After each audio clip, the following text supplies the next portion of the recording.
ಅವರೆಲ್ಲ ಬಂಧುಗಳು ಸೇರಿ ಬಹಳ ಪವಿತ್ರವಾಗಿರ್ತಕ್ಕಂಥ ಕಾರ್ಯಕ್ರಮ. ಇದರಲ್ಲಿ ಗಣೇಶ್ ಒಳಕೇರಿಯವರು, ಮಹಾನಗರ ಸಭೆಯ ಮಾಜಿ ಮಹಾಪೌರರು, ಪ್ರಕಾಶ್ ವಂಟಿಯವರು, ಅನೇಕ ಬಂಧುಗಳನ್ನು ಸೇರಿ ಇವತ್ತು ಅತ್ಯಂತ ಪವಿತ್ರವಾಗಿರ್ತಕ್ಕಂಥ ಸೇವೆಯನ್ನು ಮಾಡ್ತಾ ಇದ್ದಾರೆ. ಸರ್ಕಾರಿ ಆಸ್ಪತ್ರೆಯ ಎದುರುಗಡೆ ಇದು ಸ್ಥಳ ಅತ್ಯಂತ ಸೂಕ್ತವಾಗಿರ್ತಕ್ಕಂಥದ್ದು. ಯಾಕಂದರೆ ಆಸ್ಪತ್ರೆಯಲ್ಲಿರ್ತಕ್ಕಂಥ ಎಲ್ಲ ರೋಗಿಗಳಿಗೆ ಜನ್ಮದಿನದ ಜಯಂತಿಯ ಒಂದು ಪ್ರಸಾದವನ್ನು ವಿತರಣೆ ಮಾಡಿದರೆ ಅವರಿಗೆ ರೋಗವನ್ನ ದೂರ ಆಗ್ತದೆ ಅಂತಕ್ಕಂಥ ಭಾವನೆ ಕೂಡ ಆಗ್ತಾ ಇದೆ. ಅದನ್ನ ಬಹಳ ಪವಿತ್ರವಾಗಿರ್ತಕ್ಕಂಥ ಒಂದು ಕಾರ್ಯಕ್ರಮವನ್ನು ಮಾಡ್ತಾ ಇದ್ದಾರೆ. ಭಗವಾನ್ ಬುದ್ಧರು ಎಲ್ಲ ಸೌಕರ್ಯಗಳನ್ನ ರಾಜಮನೆತನದಲ್ಲಿ ರಾಜಕೀಯ ಎಲ್ಲ ಸೌಲಭ್ಯಗಳು ಇದ್ದರೂ ಕೂಡ ಅವ್ರೇನಪ್ಪ ಅಂದ್ರೆ ಆಸೆ ದುಃಖಕ್ಕೆ ಕಾರಣ ಅಂತ ಹೇಳಿದರು.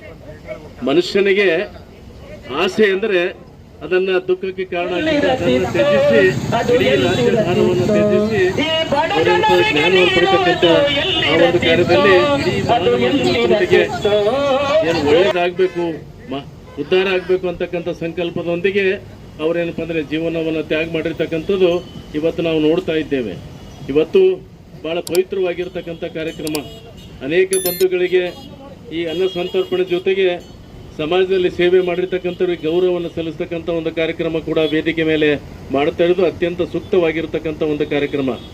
ಇವತ್ತು ವೇದಿಕೆ ಮೇಲೆ ಬುದ್ಧ, ಬಸವ, ಅಂಬೇಡ್ಕರ್, ಗೌತಮ್ ಬುದ್ಧರು, ಮಹಾತ್ಮ ಗೌತಮ್ ಬುದ್ಧರು ಏನು ಸಂದೇಶವನ್ನ ಈ ಜಗತ್ತಿಗೆ ವಿಶ್ವಕ್ಕೆ ಕೊಟ್ಟು ಪ್ರಪಂಚಕ್ಕೆ ಕೊಟ್ಟಿದ್ದಾರೆ, ಅದನ್ನು 12ನೇ ಶತಮಾನದಲ್ಲಿ ಬಸವಣ್ಣನವರು ಕೊಟ್ಟಿರ್ತಕ್ಕಂಥದ್ದು. ಅದೇ ಸಂದೇಶವನ್ನ ಭಗವಾನ್ ಬುದ್ಧರು ಮತ್ತು ಬಸವಣ್ಣವರು ಕೊಟ್ಟಿರ್ತಕ್ಕಂಥ ಸಂದೇಶವನ್ನ 21ನೇ ಶತಮಾನದಲ್ಲಿ ಡಾಕ್ಟರ್ ಬಾಬಾ ಸಾಹೇಬ್ ಅಂಬೇಡ್ಕರ್ ಕಾನೂನಾತ್ಮಕವಾಗಿ ಸಂವಿಧಾನದ ಮೂಲಕ ಜಾರಿಗೆ ತಂದಿರತಕ್ಕಂಥವ್ರು.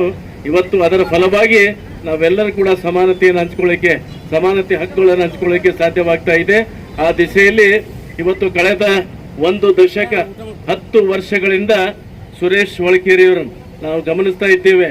ಅವರು ಏನಪ್ಪ ಆರ್ಥಿಕವಾಗಿ ಅತ್ಯಂತ ಅಗರ್ಭ ಶ್ರೀಮಂತರಲ್ಲ, ಸಮಾಜ ಸೇವಕರು. ಇವಾಗ ಹೇಳಿದ್ರು ಅಣ್ಣವರು ಏನಪ್ಪ ಅಂದ್ರೆ ಅಂತ ವಿಶಾಲ ಹೃದಯ, ವಿಶಾಲ ವೈಶಾಲ್ಯತೆ ಇಟ್ಕೊಂಡು ಈ ಒಂದು ಪವಿತ್ರವಾಗಿರ್ತಕ್ಕಂಥ ಅನ್ನದಾಸೋಹ ಕಾರ್ಯಕ್ರಮವನ್ನ ನೆರವೇರಿಸ್ತಾ ಇದ್ದಾರೆ. ನಿಜಕ್ಕೂ ಅಭಿನಂದನವಾಗಿರ್ತಕ್ಕಂಥ ಒಂದು ಕಾರ್ಯಕ್ರಮವನ್ನ ಆಗ್ತಾ ಇದೆ. ಅವರಿಗೆ ಇನ್ನೂ ಹೆಚ್ಚು ಬುದ್ಧ, ಬಸವ, ಅಂಬೇಡ್ಕರ್ ಏನಪ್ಪ ಅಂದ್ರೆ ಅವರಿಗೆ ಆಯುಷ್ಯ, ಆರೋಗ್ಯ ಕೊಟ್ಟು ಇನ್ನೂ ಹೆಚ್ಚಿನ ಸೇವೆಯನ್ನು ಸಮಾಜಕ್ಕೆ ಅವರಿಂದ ಆಗಲಿ ಅಂತ ಹೇಳಿ ಹಾರೈಸಿ ನನ್ನ ಮಾತಿಗೆ